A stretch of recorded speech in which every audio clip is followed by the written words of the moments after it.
Lectio Divina. Lectio Divina.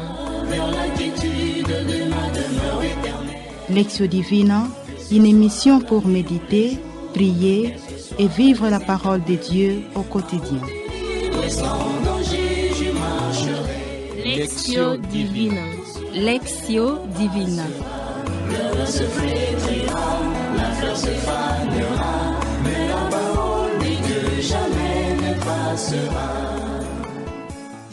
23e dimanche du temps ordinaire de l'année liturgique A, dimanche 10 septembre 2023, nous sommes en plein mois de la Bible. Quoi de plus motivant pour méditer davantage les Saintes Écritures? Nous sommes heureux de vous retrouver en ce jour, frères et sœurs, auditeurs et auditrices, chers internautes, chers jeunes, à travers cette voie des ondes pour notre lecture priante, la Lectio Divina. De partout où vous êtes, nous vous saluons chaleureusement et vous souhaitons un bon temps dans la présence du Seigneur à travers sa parole. Nous allons méditer en ce dimanche l'évangile que l'Église notre Mère nous propose. C'est l'évangile de Jésus-Christ selon saint Matthieu en son 18e chapitre, du 15e au 20e verset. Au studio, comme d'habitude, nous sommes accompagnés des jeunes à qui nous demandons de se présenter nommément. Je suis Kalonda Marie, postulante des filles de Saint-Paul. Omer Diela, SSP. Je suis Kabuo Katula Molissi, postulante des filles de Saint-Paul. Au micro, c'est le frère Hervé Ngoï, missionnaire de Saint-Paul. Cette émission, qui est une production des filles de Saint-Paul, est réalisée par la sœur Ital Michi et la technique est assurée par le vaillant ingénieur Olivier Nguessi. Tous nous les saluons chaleureusement. En ce jour, frères et sœurs, le Christ nous renvoie à la responsabilité réciproque que les chrétiens doivent avoir les uns envers les autres. Ayant accepté le Christ, chacun et chacune est dans l'obligation de veiller sur son frère, sur sa sœur, afin que personne ne s'éloigne de la bergerie où le Christ lui-même est le bon berger et nous, ses brebis. Nous sommes appelés à veiller sur le salut des autres. La notion de l'Église trouve tout son sens dans cette péricope de l'Évangile. Nous vivons notre foi au sein d'une communauté qui nous aide à nous réaliser comme disciples du Christ. Voilà pourquoi le Seigneur nous dit aujourd'hui de toujours reprendre ceux de nous qui faillent, c'est-à-dire la correction fraternelle, afin que la communauté reste toujours unie et que le Christ soit toujours là au milieu de ceux qui se réunissent en son nom. Frères et sœurs, sans plus tarder, nous entamons la première partie de notre lecture priante qui est la Lectio, c'est-à-dire la lecture. Nous allons donc demander à l'un de nous de pouvoir lire pour la première fois la péricope de l'Évangile de ces jours. Et pour cela, nous demandons à la technique de nous balancer un chant à l'Esprit Saint afin qu'il nous ouvre à l'intelligence des Écritures.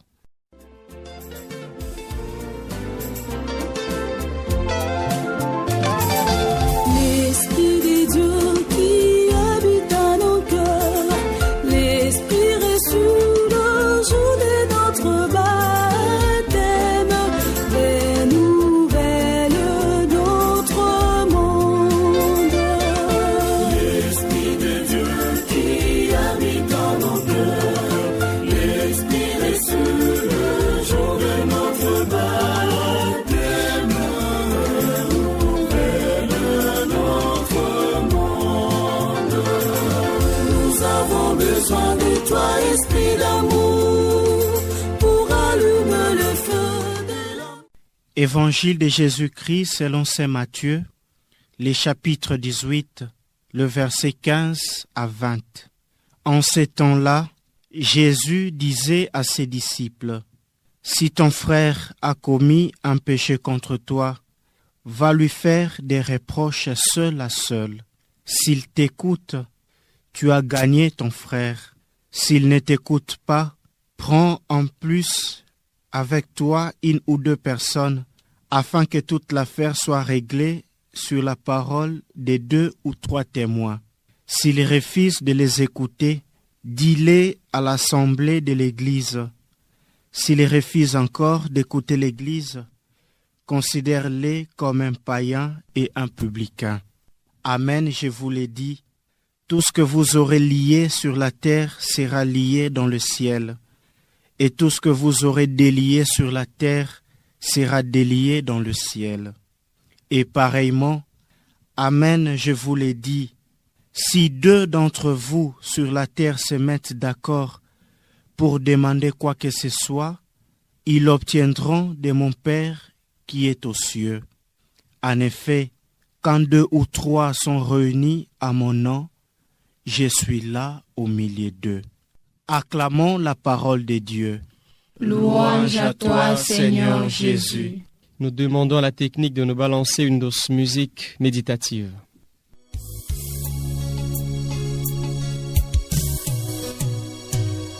L'amour est plus fort que la haine.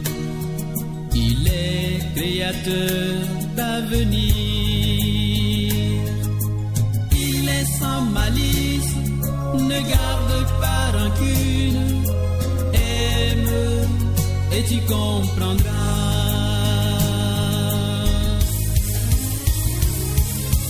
Aime et tu transformeras le monde.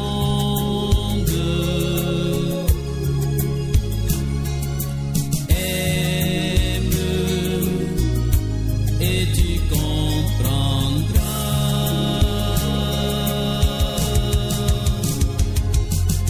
Aime et tu transformeras le monde.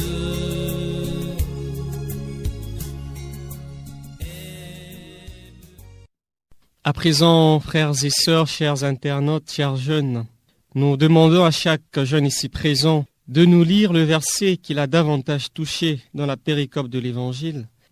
Chers auditeurs et auditrices de la Radio Maria, la phrase qui m'a accompagnée durant ma méditation est « Si ton frère a commis un péché contre toi, va lui faire des reproches, cela seul. » Que 2 ou 3 en effet soient réunis à mon nom, je suis là au milieu d'eux.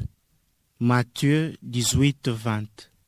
Dans l'évangile de ce dimanche, la phrase qui a accompagné ma méditation est « Si ton frère a commis un péché contre toi, va lui faire des reproches seul à seul. S'il t'écoute, tu as gagné ton frère. » Frères et sœurs, chers jeunes, auditeurs et auditrices de la Lectio Divina, nous entamons la deuxième partie de notre Lectio qui est la méditation, c'est-à-dire la méditation. Suivons maintenant les partages de tout un chacun. Dans cette page d'évangile, le Seigneur me montre que la personne qui m'offense, je dois la considérer comme mon frère, comme ma sœur, dans le sens que lorsque je manifeste mon amour envers lui, il peut facilement accueillir mes reproches et c'est une procédure que Jésus me propose aujourd'hui. Et même Saint Paul affirme que nous n'avons qu'une dette envers les autres, celle de l'amour.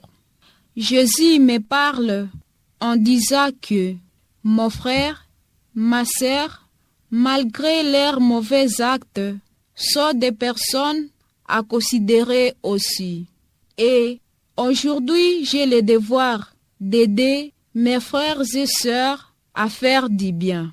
Et lorsque j'interpelle mon prochain et qu'il ne m'écoute pas, il ne faut pas que je le considère directement comme un païen, mais plutôt je dois continuer à prier pour lui qui m'offense, car Jésus m'accompagne et m'aide toujours à obtenir sa conversion et il finit par exaucer ma prière.